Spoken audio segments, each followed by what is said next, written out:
आज हम लोग ज्योग्राफी का मॉक टेस्ट सेकंड पार्ट करने वाले हैं। इससे पहले हम लोगों ने पार्ट 1 कर दिया है। हमारे यूट्यूब चैनल का नाम है शाहिद 3475।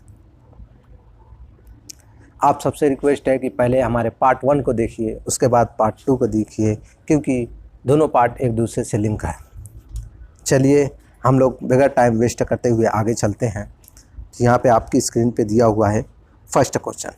पहला क्वेश्चन दिया हुआ है आपके, which of the following states are having highest population in India. India में किस स्टेट की पॉपुलेशन सबसे ज़्यादा है। हम सब जानते हैं डेंसिटी में हाईएस्ट डेंसिटी बिहार की है और पॉपुलेशन में सबसे ज़्यादा पॉपुलेशन आपके ये उत्तर प्रदेश की है। तो ऑप्शन यहाँ पे करेक्ट उत्तर प्रदेश होगा। चलिए नेक्स्ट क्वेश्चन पे चलते हैं। नेक्स्ट क्वेश्चन दिया हुआ है आपके, according to the census 2011 the population density of India is. 2011 के अनुसार इंडिया में सबसे ज़्यादा डेंसिटी सबसे ज़्यादा तो बिहार की है, लेकिन कितनी है डेंसिटी, एवरेज डेंसिटी कितनी है, 1 स्क्वायर किलोमीटर में कितने लोग रहते हैं। तो इसका करेक्ट ऑप्शन होगा ऑप्शन सी, 382 पर्सन पर स्क्वायर किलोमीटर। नेक्स्ट क्वेश्चन पे चलते हैं। Which one of the following is a region of commercial grain farming practised in. देखिए हम लोग इसको एलिमिनेशन टेक्निक से कर सकते हैं। प्रैक्टिस्ड इन ऑस्ट्रेलिया, यहाँ ऑस्ट्रेलिया से रिलेटेड पूछा हुआ है। वर्ल्ड में जहाँ पे भी आपके ग्रासलैंड्स है वहाँ पे सबसे ज़्यादा कल्टीवेशन होता है, ठीक है, और स्पेशली कमर्शियल लेवल पे होता है कल्टीवेशन वहाँ पे, ठीक है। तो हम सब जानते हैं यहाँ पे फर्स्ट जो दिया हुआ है पंपास आपके अर्जेंटीना में मिलती है और यहाँ पे पूछा है ऑस्ट्रेलिया का, इसलिए ये ऑप्शन नहीं हो सकता।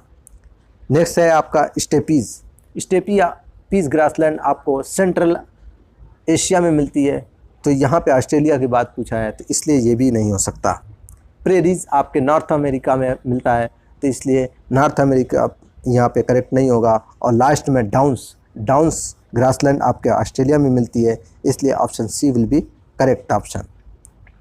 चलिए नेक्स्ट क्वेश्चन पे चलते हैं। Mark which one of the following country great success in cooperative farming in Europe. Europe में कोऑपरेटिव सोसाइटीज़ बनाई गई कि सब लोग मिलजुल के एक कोऑपरेटिव सोसाइटी से जो भी आपके किसानों को जो भी नीड होगी वहाँ से वो उस नीड को लोग पूरा करेंगे सोसाइटी से। तो ये जब कई जगह पे इसको स्टार्ट किया गया तो सबसे ज़्यादा सक्सेस जो मिली वो आपको डेनमार्क को मिली। चलिए नेक्स्ट क्वेश्चन पे चलते हैं। What is the global city of Japan. Japan की ग्लोबल सिटी कौन सी है। यहाँ पे 4 ऑप्शन दिया हुआ है। न्यूयॉर्क जापान में नहीं है, ये तो ऐसे ही गलत हो गया। लंदन वो भी नहीं है, मुंबई, तो ये आपके करेक्ट ऑप्शन कौन सा होगा। करेक्ट ऑप्शन आपके टोक्यो। चलिए नेक्स्ट क्वेश्चन पे चलते हैं। Which cities grow their function also grow.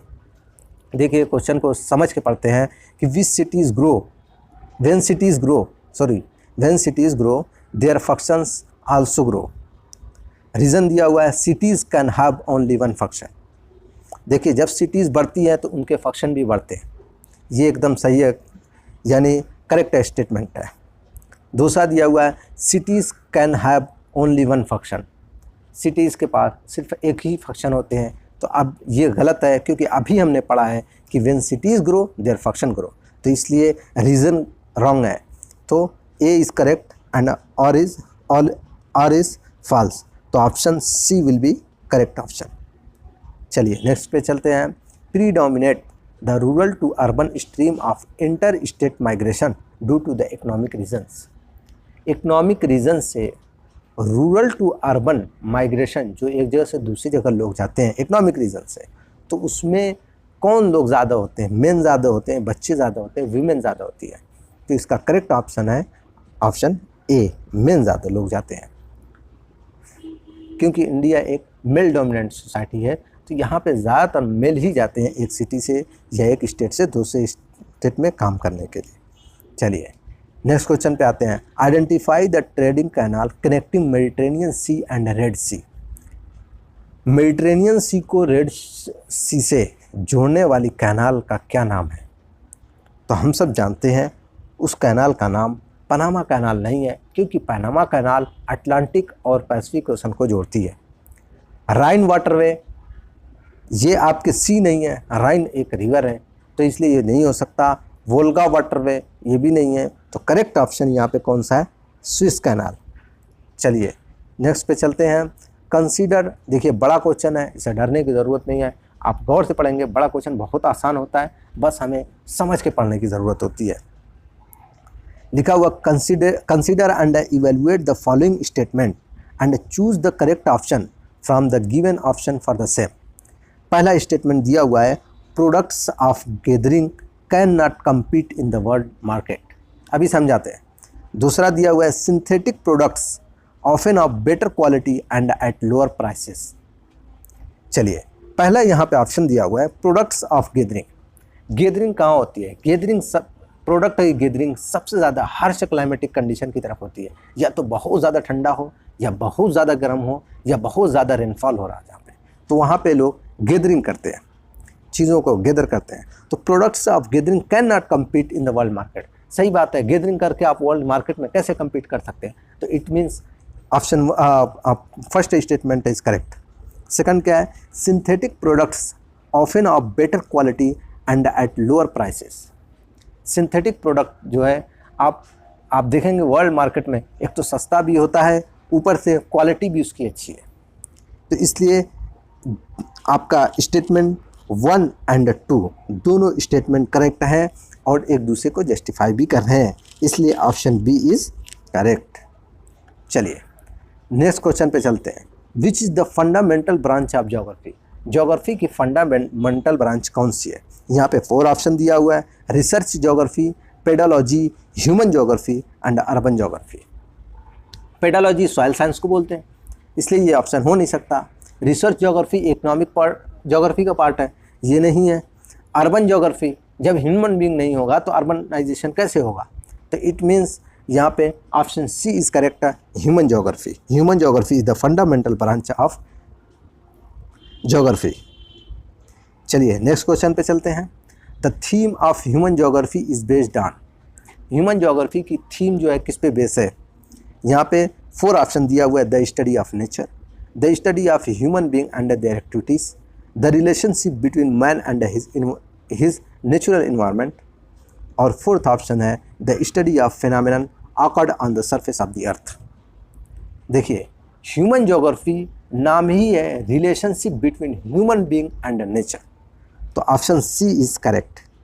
चलिए नेक्स्ट क्वेश्चन पे चलते हैं। Which of the following scholar geographer defined geography as the synthetic study of relationship between human societies and the earth surface. यहाँ 4 option दिया हुआ है, Miss Ellen Semple, Vidal de Lablache, Friedrich Ratzel and Griffith Taylor.